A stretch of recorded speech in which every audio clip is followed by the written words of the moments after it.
নমস্কার বন্ধুরা, কেমন আছো সবাই? আশা করি সবাই ভালো আছো। তো আমিও ভালো আছি। তো এই যে দেখো বন্ধুরা, আমাদের মানে ঘরের পিছনে যে বাগানটা আছে, সেই বাগানে যে লাল লাল জামরুল আমি তোমাদেরকে ভিডিও করে দেখিয়েছিলাম। তো সেই লাল লাল জামরুলগুলো মুকুল হয়েছিল, তখন দেখিয়েছিলাম। এখন বেশ জামরুলগুলো অনেকটা বড় মতো হয়ে গিয়েছে। তো প্লাস্টিক বাঁধার কাজ চলছে। এই প্লাস্টিকের ভিতরেই কিন্তু ওগুলো বড় হবে। তারপরে ওগুলো তারপরে ওগুলো বিক্রি হবে। তো দেখো বন্ধুরা, এই যে সবাই মিলে জামরুল বাঁধার কাজ করছে। তো আমার হাজব্যান্ডও ওখানে ছিল। তো আমি ওনার হাতে হাতে একটু করব বলে ওনার সাথে গিয়েছি। তো আমি তো অতটা ভালো এক্সপার্ট নয় ওদের মতো। তো তবুও আমি আমার বরকে বললাম যে আমি একটু চেষ্টা করব, আমিও একটু জামরুল বাঁধবো। তো ও বলল, তুমি প্রথমে দেখে নাও, তারপরে আমারটা দেখে দেখে তুমি বাঁধো। তো আমি ওকে একটু দেখে নিলাম, দেখে নিয়ে তো আমার অতটা ভালো হচ্ছে না ওদের মতো।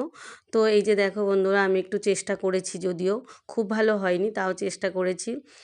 তো এই যে জামরুলগুলো প্লাস্টিকের ভিতরে এরকমভাবে সুন্দর করে বেঁধে দিতে হবে, যাতে কোনো কিছু কোনো কিছু মানে খেয়ে নেয় বা কিছু কামড়ে দেয় বা কিছু একটা পাখিরা বা কিছু খেয়ে নেয়, সেই জন্য এগুলো বেঁধে দেয়া। তো সেই দেখো বন্ধুরা, কি সুন্দর জামরুলগুলো হচ্ছে। তো কিছু ঝরে পড়ে যাচ্ছে আর কিছু গাছের মধ্যে রয়েছে। তো এইগুলোই বাঁধার কাজ চলছে। এগুলো যখন অনেক বড় বড় হবে, তোমাদেরকে আমি আবার ভিডিও করে দেখাবো বন্ধুরা। তো আমি তো অনেকবারই দেখিয়েছিলাম তোমাদের জামরুলগুলোর সাইজ কেমন হয়। তো এইগুলো দেখো, এই যে বড় বড় থোকা মতো হয়ে গিয়েছে, এক একটা থোকাতে 6টা 7টা করে 8টা করে থাকছে। এই যে দেখো, এইগুলো খুব বড় হবে। এইগুলো এই প্লাস্টিকের ভিতরেই মানে বেড়ে যাবে। তো এখন খুব ছোট ছোট, অতটা সাইজে বড় হয়নি। তো আমি একটু চেষ্টা করছিলাম, বাঁধার চেষ্টা করছিলাম। তো রান্নাবান্না কাজকর্ম থাকে, তো সব কিছু সামলে এগুলো আর হয়ে ওঠে না। আমার হাজব্যান্ড যখন ফ্রি হয়, যখন একটু টাইম পায়, উনি গিয়ে এগুলো বাঁধে। আমার দেওর আমার হাজব্যান্ড দুজনে মিলে, ওরা দুই ভাই মিলে এগুলো বাঁধে।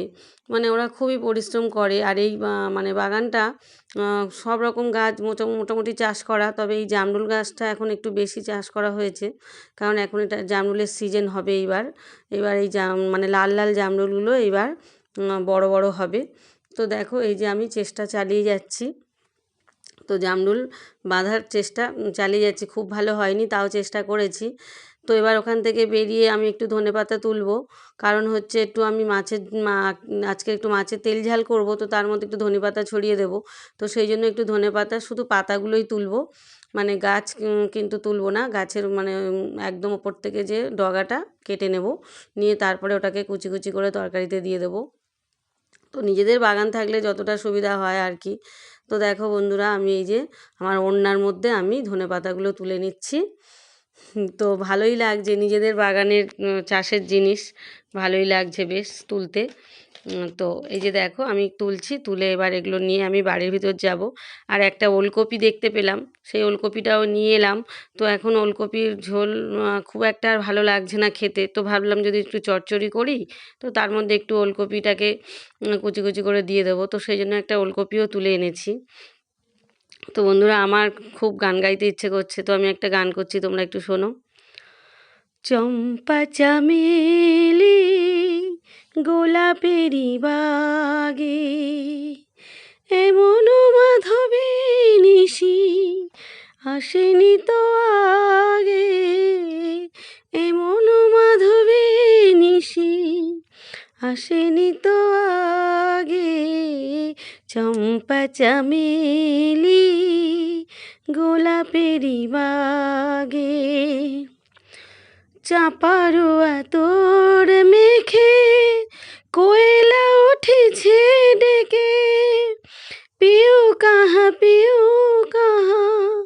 ভরা অনুরাগে, পিউ কাহা ভরা অনুরাগে, চম্পা চামেলি গোলাপেরি বাগে।